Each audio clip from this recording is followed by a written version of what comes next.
अयोध्या, काशी, मथुरा और संभल के बाद अब जौनपुर के मंदिर मस्जिद का विवाद भी इलाहाबाद हाई कोर्ट पहुंच गया है। जौनपुर की अटाला मस्जिद विवाद से जुड़े मामले में इलाहाबाद हाई कोर्ट में आज सुनवाई होगी। इस सुनवाई के दौरान मस्जिद की जगह मंदिर होने का दावा करने वाले स्वराज वाहनी एसोसिएशन को अपना जवाब दाखिल करना होगा। इस मामले में हाई कोर्ट को मुख्य रूप से यह तय करना है कि जौनपुर की अदालत में मस्जिद को मंदिर बताकर वहां पूजा अर्चना का अधिकार दिए जाने की मांग को लेकर दाखिल किए गए मुकदमे की सुनवाई हो सकती है या नहीं। अदालत को मुकदमे की पोषणीयता पर अपना फैसला देना है। हिंदू पक्ष ने स्वराज वाहनी एसोसिएशन के प्रतिनिधि संतोष कुमार मिश्रा के माध्यम से जौनपुर की सिविल कोर्ट में वाद दायर किया था। इसमें 14वीं शताब्दी की संपत्ति को अटाला देवी मंदिर घोषित करने और सनातन धर्म अनुयायियों को वहां पूजा अर्चना का अधिकार देने की मांग की गई थी। इसमें साक्ष्य का मुख्य अधिकार आधार ऐतिहासिक दस्तावेज, इतिहासकारों की पुस्तकें, जौनपुर गजेटियर में उसका उल्लेख, अटाला देवी मंदिर में मौजूद धार्मिक पवित्र चिन्ह, उसका स्ट्रक्चर, जनश्रुतियाँ, धार्मिक पुराण, सभी चीज़ों में अटाला देवी मंदिर का उल्लेख जौनपुर की है।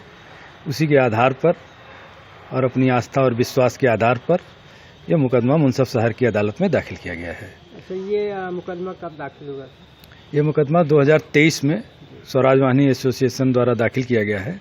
स्वराज वाहनी एसोसिएशन के अध्यक्ष संतोष कुमार मिश्रा द्वारा पीस कमेटी जामा मस्जिद, अटाला मस्जिद वक्फ अटाला के विरुद्ध दाखिल है, जो मिसलेनियस सूट के रूप में दर्ज होने के बाद न्यायालय में सुनवाई होने के पश्चात न्यायालय द्वारा मामले को सही पाए जाने पर मूल ओएस के रूप में दर्ज होने का आदेश हुआ और उसमें पैमाइश का भी आदेश हो चुका है।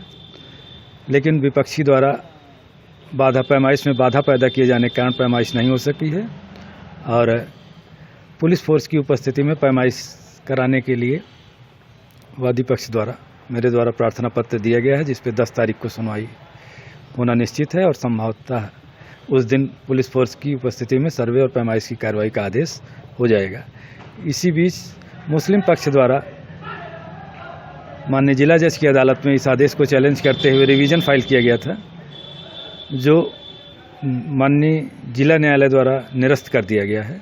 उस आदेश के विरुद्ध मुस्लिम पक्ष द्वारा माननीय उच्च न्यायालय में याचिका दाखिल की गई है, जिसमें कल दिनांक 9 तारीख को सुनवाई होना निश्चित है और उसमें हमारा पक्ष उपस्थित है। जौनपुर इतिहास से जुड़ी कोई भी पुस्तक, त्रिपुरारी भास्कर की पुस्तक, कई लेखकों की पुस्तक ऐसी है जहां आप अध्ययन करेंगे तो यहाँ के गजेटियर से लेके जौनपुर के इतिहास की सारी व्यवस्थाओं में आपको माता अटाला का ही उल्लेख मिलेगा। अटाला मस्जिद जो है और तुर्की शासन काल का एक माने आक्रमणकारी और विध्वंसक कार्यवाही का प्रमाण बनाने का प्रयास यहाँ अटाला मस्जिद किए हैं, जो कि यहाँ आक्रमणकारी थे, यहाँ शासन करना चाहते थे। राजा विजय चंद ने 13वीं शताब्दी में इसको बनवाया था, माता अटला देवी का मंदिर, और 1408 में फिरोज शाह तुगलक ने इस स्ट्रक्चर को तोड़वा के पुनः अटाला मस्जिद बनाना चाहा, जिससे कि ये अटला देवी मंदिर ही अटाला मस्जिद के नाम से जाना जाए। स्ट्रक्चर परिवर्तन से मूर्तियों को हटा दिया गया, मजारें स्थापित कर दी गई, लेकिन पौराणिक उल्लेख और पौराणिक महत्व के मायने से, नज़रिए से भी माता अटला का संदर्भ उल्लेख मार्कंडेय पुराण में मिलता है। यहाँ के इतिहास की पुस्तकों में गजेटियर जो कि सरकारी अभिलेख होते हैं वहाँ मिलता है। ये सारी चीज़ें आपको मिलेंगी।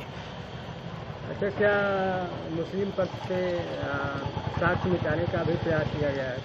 निश्चित रूप से मुस्लिम पक्ष ने जैसे ही ये मामला कोर्ट में एडमिट होने के बाद उन लोगों को लगा कि शायद मेरी जो नीति है, मेरी जो आक्रमणकारी नीति है, मेरी जो हड़प नीति है या कन्वर्जन नीति है, उसका खुलासा हो जाएगा। इस डर से उन्होंने कुछ प्रतीक चिन्हों को पर्दे से ढक के मिटाने का प्रयास किया, लेकिन चीज़ों को समय रहते कोर्ट ने संज्ञान में ले लिया, जिससे अभी चीज़ें मौजूद हैं जो कि सर्वे में आएंगी।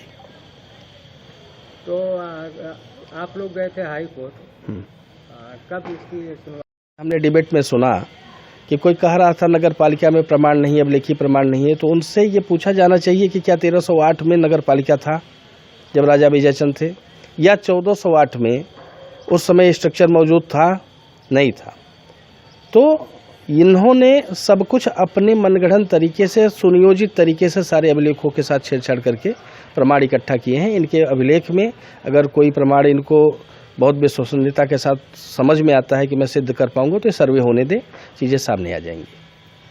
तो दूसरी चीज़ ये है कि ओवैसी ने कल एक ट्वीट किया था कि भारत के लोगों को ऐसे झगड़ों में उलझाया जा रहा है, धकेला जा रहा है जहाँ इतिहास में उनका कोई अस्तित्व ही नहीं था, और वाहिनी परिषद या हिंदू युवा ये सब जो है एक सरकार की वो है, तो इस पर कुछ कहना चाहेंगे आप? निश्चित रूप से जहाँ तक हम देखते आए हैं, सुनते भी आए हैं, ओवैसी को जानते भी हैं, उनके नेचर और उनके प्रतिक्रियाओं के नाते। ओवैसी को हिंदुस्तान से मतलब ही नहीं है। ओवैसी को हिंदुस्तान के किसी संविधान के कानून से कोई मतलब ही नहीं है। ओवैसी को अगर कानून या संविधान या हिंदुस्तान के किसी संवैधानिक व्यवस्था से मतलब होता तो ऐसे कमेंट, गैर जिम्मेदाराना कमेंट नहीं करते, क्योंकि ये प्रक्रिया अदालत में चल रही है, किसी राजनैतिक अदालत नहीं है। राजनैतिक अदालतें होती ही नहीं। अदालत जो है हिंदुस्तान के संविधान का एक आईना है, जो उस प्रक्रिया को निर्धारित करती है सही क्या है, गलत क्या है। हम लोग अदालत में गए हैं, तो ओवैसी को इस कमेंट का कोई आधार बनता नहीं। और ओवैसी किसी एक जाति के लिए, एक जाति को उकसाने का काम करते हैं।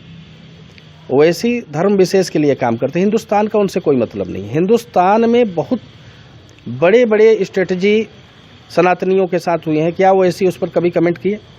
अगर ओवैसी को हिंदुस्तान से या भारत शब्द से कभी कोई मतलब होता या देश से कोई मतलब होता। इस मामले को लेकर आपको बता दें कि संतोष कुमार मिश्रा की याचिका पर विचार करते हुए स्थानीय अदालत और जिला न्यायालय ने आदेश जारी कर इस मुकदमे को सुनवाई योग्य माना था। मस्जिद कमेटी ने स्थानीय अदालत के मई 2024 के इस आदेश को चुनौती देते हुए इलाहाबाद हाई कोर्ट में याचिका दाखिल की है। हिंदू पक्ष का कहना है कि ये संपत्ति मूल रूप से 13वीं शताब्दी में राजा विजय चंद द्वारा निर्मित अटाला देवी मंदिर थी। उनका दावा है कि फिरोज तुगलक के शासनकाल में मंदिर को ध्वस्त कर वहां मस्जिद का निर्माण किया गया। NBT ऑनलाइन की रिपोर्ट।